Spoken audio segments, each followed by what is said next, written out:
বাবা কি মা কি বুঝতে হবে তো। একটা ছোট্ট গল্প বলি। একদম, একদম। একজন বাবা কি মানে আমাদের যারা পরবর্তীতে দেখবে যে বাবাকে কেন ভালোবাসবে? বাবা কি? আমরা তো বুঝি না।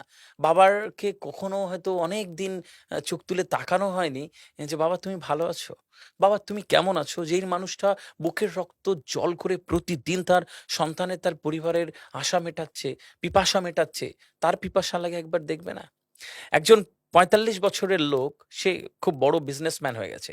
৪৫ বছরের জন্মদিন পালন করবে। হঠাৎ করে ঘোষণা করছে যে এবার আর আত্মীয়স্বজনকে ডাকবো না। আমি আমি আমার কিছু বন্ধুদের ডাকবো কলেজের। আমার রিউনিয়ন হবে, আমার আমার জন্মদিনও সেলিব্রেট হবে।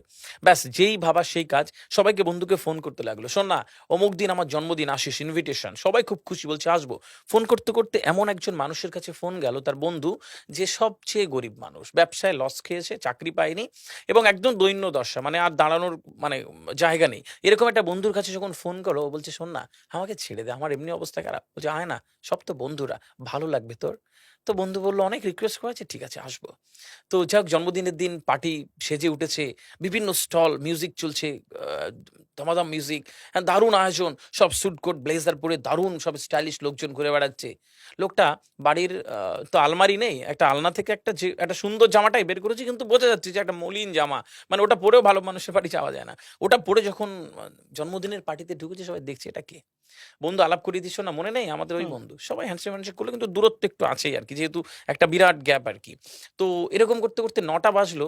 তখন আরকি মানে কেক কাটার সময়। ঘোষণা হচ্ছে যে, "এবার কেক কাটবো, তোমরা আমার সামনে জড়ো হও।" তো বন্ধু এবার হ্যাপি বার্থডে যেই সবাই একটা চিৎকার করলো এবং কেকটা কেটে দিল। এবং কেকটা এবার সবার একটু খাওয়ানোর সময় যখন ৩ নম্বর বন্ধুকে খাওয়াচ্ছে, তখন ও দেখতে পেল তার হাতের এই আঙুলে যে সোনার আংটিটা ছিল, আংটিটা নেই। যখন দেখলো আংটিটা নেই, ও আমার আংটি কোথায় গেল, আংটি কোথায় গেল? পুরো জন্মদিনের পার্টিতে একটা বিষণ্ণতা ছিল যেই সেই। কিছু উৎসাহী বন্ধু থাকে না? বলছে, "আরে তোর আংটি, দাঁড়া, দাঁড়া, দাঁড়া। এখান থেকে কেউ বাইরে যায়নি। আমরা আংটি খুঁজে বার করব। হুম, দাঁড়া খুঁজে বার করব। সব বন্ধুকে চেক করব।" ওর 10 এর বন্ধুরা বলছে, "শোন না, একটাই তো সোনার আংটি, ছেড়ে দে।" আর আমাদের তো বন্ধুরা বলছে, "না, এখানেই কেউ নিয়েছে। কেউ তো বাইরে যায়নি। তাহলে আংটি পাবো? হুম। সবার সবার পকেট চেক করব।" সবার কাছে যাচ্ছে আর পকেট চেক করছে। যাওয়ার আগেই বলছি, "দেখো তো আমার কাছে নেই।" এ বলছে, "দেখো আমার কাছে নেই।" ও বলছে, "দেখো আমার কাছে নেই।" যখন ওই গরিব বন্ধুটার কাছে গেল, যে দেখি, গরিব বন্ধুটা পকেটে হাতটা চেপে বলছে, "আমি আমার পকেট চেক করতে দেব না।" যেই বলেছে পকেট চেক করতে দেব না, পুরো ফোকাসটা তার কাছে। বলে, বুঝে গেছি কে নিয়েছে। ঠগ, জোচ্চোর, গরিব মানুষ, ছোট লোক, মানে যা ইচ্ছা তাকে বলেছে।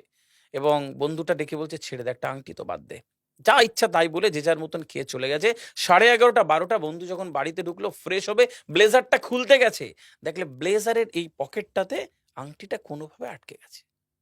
সারারাত ঘুমাতে পারেনি। সারারাত ঘুমোতে পারেনি। সকালবেলা উঠে বন্ধুর বাড়ি হাজির। দরজায় টাক, টাক, টাক করে টোকা মারল। বন্ধু দরজা খুলল। "কিরে তুই?" বলছে, "রাগ করেছিস?" বলছে, "না, ছেড়ে দে।" বলছে, "বললি না কেন? তোকে ঠক, জোচ্চোর, ছোট লোক কত তোকে খারাপ বলেছে। তুই এত অপবাদ নিয়ে বাড়ি চলে এলি। আংটি তো আমার পকেটে ছিল। তুই যখন আংটি নিসনি, তখন পকেট চেক করতে দিলি না কেন?" বন্ধু দরজাটা পুরোটা খুলে দিয়েছে। বলে, "ওই দেখ, আমার ১২-১৩ বছরের ছেলে, জানিস? খুব একটা কঠিন অসুখে আক্রান্ত। ভালো করে ট্রিটমেন্ট দিতে পারিনি। ওকে ভালো ডাক্তার দেখাতে পারিনি। আমার কাছে টাকা নেই, জানিস? ও ওকে ভালো খেতে দিতে পারেনি, দুর্বল। আমি যখন সুন্দর জামাটা পড়ছিলাম, তখন যখন বেরোচ্ছি ও হাতটা ধরে বলছে, 'বাবা, দুটো মিষ্টি এনে দেবে আমার জন্য?' বলছে, 'তোর পার্টিতে যখন ঢুকলাম, দেখি কত খাবার। আমি দুটো মিষ্টি ওই একটি একটি কাগজে জড়িয়ে পকেটে রেখেছিলাম। তোরা যদি আমার পকেটটা চেক করতিস, তাহলে ধরা পড়ে যেতাম মিষ্টি চুরি করেছি। যে বেশি খারাপ লাগতো, তাই চেক করতে দিইনি।' বাবা এরম হয় না? দিল কলিজা দিয়ে বাবা ভালোবাসে না? ওই বাবা যদি বলে পৃথিবীতে পুরো পৃথিবী একদিকে আর সন্তান একদিকে, তুমি কোনটা নেবে? পৃথিবীর সব বাবা বলবে, বেশিরভাগ বাবা বলবে যে, "পুরো পৃথিবী চাই না। আমি সন্তান। আমার সন্তানকে চাই। তার ভালো রাখার জন্য তুমি তুমি একটু কষ্ট করবে না? তার ভালো রাখার জন্য তুমি একবার চোখের দিকে তাকাবে না? বাবাকে একবার বলবে না, 'বাবা তোমার কষ্ট হয়?' এটুকু বলবে না? কিসের সন্তান হয়েছ?"